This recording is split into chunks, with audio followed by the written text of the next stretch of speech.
People seem to have gotten comfortable using words like, well, I'm stressed, well, I'm burnt out. But then when you move into, do you have a mental health challenge? People are less comfortable with that phrase. Yeah. But scientifically, in terms of your brain, what's the difference between all these terms? Yeah. Well, I think the first thing you bring up is so important. The word, when we hear mental well-being or mental health, there's still a stigma that we see that is affecting us in the workplace. It can do with generations. So we tend to see Gen X boomers by our data. I'm not pointing fingers, still less tend to have maybe shame or hesitancy talking about mental health. It's still viewed as a weakness, the way I talked about it, I experienced personally in the workplace. But then also it can depend on gender and socioeconomic class and also racial background. So we really have to be careful there. So that's number one. But the second issue you bring up is so important. People can interchange the words stress, burnout, and mental health, and they're very different. Trust somebody when they say, I'm stressed out. Stress is a combination of what's coming at me in my external world and what I'm feeling internally.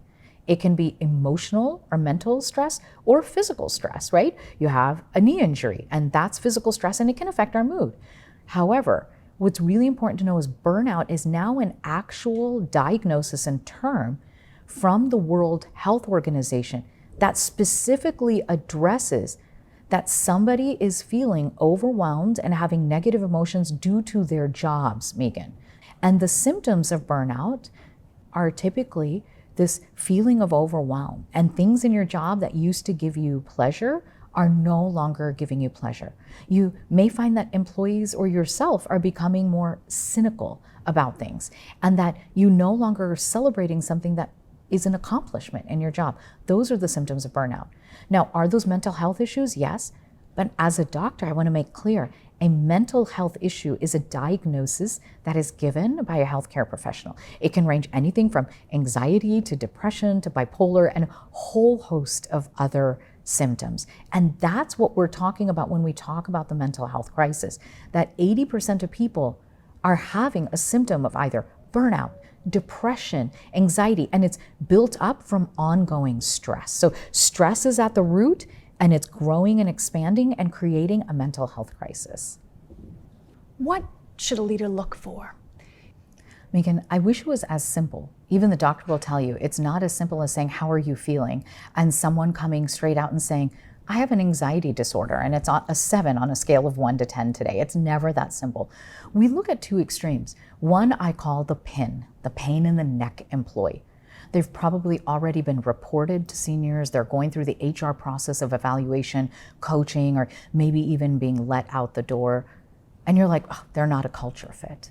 That, as a chief wellness officer, is the person I have most compassion for and that I'm most worried about. And yet nobody may have asked the question, or they may not have felt safe or didn't have the resources to address their mental health. But then there's the other person at work. It's your high performer, your top performer. Maybe sometimes they're even overlooked. It's that person that always raises their hand or never complains to take an extra project. And all of a sudden you lay another extra to-do item on their list and they don't get it done. They seem just slightly less engaged, or they're missing details that they normally wouldn't do. Those are also the people that may be at the early version of it. So I ask you, as a leader, is there someone who you know in your company well, a colleague, that maybe is avoiding your gaze? All of a sudden they have their camera turned off on meetings when they didn't used to before. Or they're just giving you blunt answers on a text message. Fine, good, thanks. And it feels like their lights are on, but nobody is home. Those, as a chief wellness officer, are the people that I'm worried, could they be potentially having a mental health problem?